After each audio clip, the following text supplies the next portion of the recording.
C'est devenu une tradition depuis 3 ans maintenant.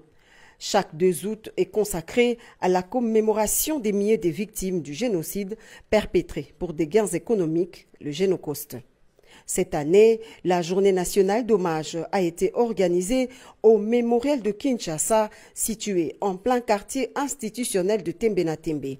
La journée a commencé par une série de prises de parole des responsables du FONAREV et des CIA-VAR, 2 institutions étatiques créées par le chef de l'État en 2022. Dans leurs allocutions respectives, chacun des responsables a expliqué le drame que vit le pays depuis plus de 3 décennies. Le Génocost, c'est ce cri que le temps n'a pas étouffé. C'est l'histoire que l'on refuse de bâillonner. Une mémoire insurgée contre l'impunité, une exigence de justice portée par tout un peuple. C'est aussi toutes ces femmes violées, mutilées, brûlées, dont les corps portent les stigmates de la barbarie, dont les silences hurlent encore.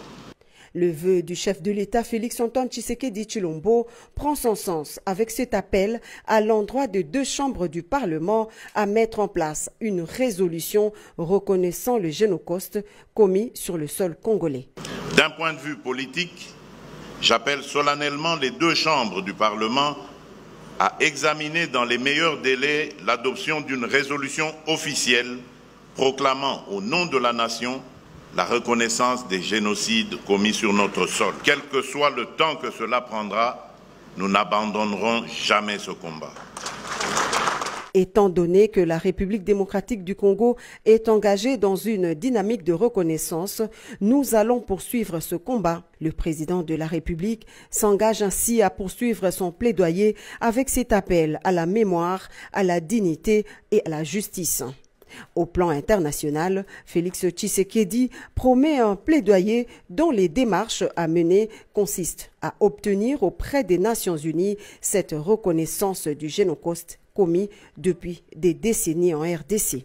À la veille de l'installation d'une commission d'enquête indépendante sur les massacres perpétrés dans cette région, je lance un appel solennel à la communauté internationale.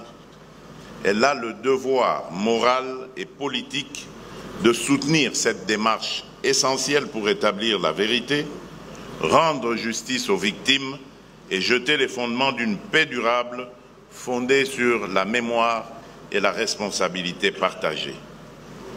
Et si le monde hésite encore à reconnaître cette tragédie pour ce qu'elle est, un génocide rampant, nous n'attendrons pas que d'autres valident notre douleur.